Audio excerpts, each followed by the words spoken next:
Think about the last time you drove through a green light. You didn't slow down. You didn't look left or right to check if the cross traffic was actually stopping. You just drove. You bet your life and the lives of your family on a light bulb. Why? Did you do that?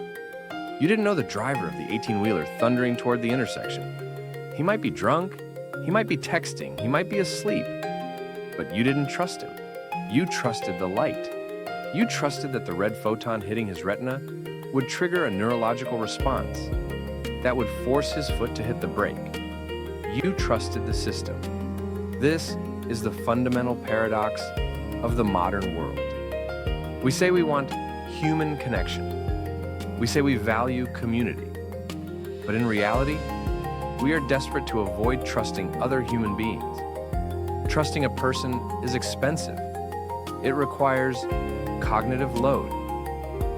You have to read their face. You have to judge their character. You have to wonder if they are lying. It is exhausting. Trusting a machine is cheap. A machine has no hidden agenda. It has no mood swings. It doesn't get tired. It is indifferent.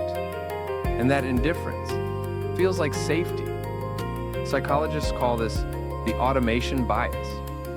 When a human disagrees with a machine, we almost always assume the machine is right and the human is wrong. Think about using a GPS. You're driving in your own neighborhood. You know that turning left is faster. But Google Maps says, turn right. What do? You turn right. You override your own lived experience, your own sensory data, because the black box told you to. We have reached a point where we view our own intuition as a glitch and the algorithm as truth. This is why the ATM replaced the bank teller. It wasn't just because the bank wanted to save money on wages. It was because we preferred it. Walking up to a teller requires a social performance. You have to say hello, you have to smile, you have to feel the judgment if your balance is low. The ATM doesn't judge. You can withdraw $10 at 3 in the morning, and the machine doesn't raise an eyebrow. It just dispenses. We outsourced the social burden of banking to a metal box, and we felt liberated. But there is a deeper layer here, a darker layer. We don't just trust machines because they are convenient. We trust them because they absolve us of responsibility. If you trust a friend to invest your money and he loses it, you feel betrayed. You feel angry. The relationship is ruined. But if you trust an algorithm and the market crashes, you don't feel betrayed. You feel like a victim of bad luck. You feel like it was inevitable. The machine acts as a moral buffer. It allows us to make cold, hard decisions without feeling like bad people. This is why we are seeing the rise of algorithmic management. Uber drivers aren't fired by a human manager who has to look them in the eye and explain why. They are deactivated by an app. The manager didn't do it. The system did it. The system absorbs the guilt. This psychological shift from human trust to system trust is the invisible force driving the entire crypto revolution. We tell ourselves that Bitcoin is about freedom. We say it's about decentralization. But if you look at the psychology, it is actually about fear. It is the fear of human fallibility. Satoshi Nakamoto looked at the bankers in 2008, smart men in expensive suits, and he realized that no matter how regulated they were, no matter how many laws were passed, they would always be human. They would always be greedy. They would always panic.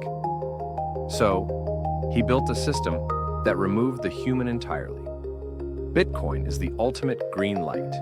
It is a machine that enforces the rules of money with the cold, hard logic of physics. It cannot be bribed.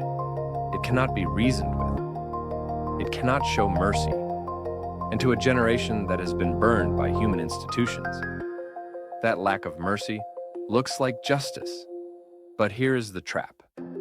The alt logic trap. When you remove the human, you also remove the safety valve. Trusting the machine works perfectly until the machine encounters a situation it wasn't programmed for. We saw this with the flash crash.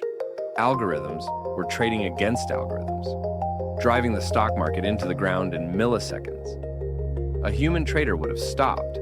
A human would have said, "Wait, this is insane." But the machines just kept selling, because the math said so. We are building a world where we are voluntarily handing over the keys to the kingdom. Not because the machines conquered us, but because we were tired of driving. We want the self-driving car so we can sleep. We want the AI agent so we don't have to negotiate. We want the smart contract so we don't have to trust a handshake. We are trading agency for certainty. And the question we have to ask ourselves is, what happens to the human muscle of trust when we stop using it? If we treat every interaction as a data transaction, if we treat every person as a potential security risk, do we forget how to be human? Trust is a muscle. If you don't use it, it atrophies. We are becoming a society of people who can perfectly navigate a digital interface, but are terrified of a phone call. We can send $1 million across the world in seconds, but we can't ask a neighbor for a cup of sugar. The machine has made us powerful, but it has also made us lonely. So, the next time you're standing at that crosswalk, waiting for the little white man on the sign to tell you it's safe to walk, take a look at the driver in the car. Look at their face, because one day, the light might break, the power might go out, the algorithm might fail. And in that moment, when the screen goes black, you won't be able to rely on the system. You will have to look another human being in the eye and decide if you can trust them. And the scary part is, you might not know how. If this way of thinking makes sense to you, subscribe.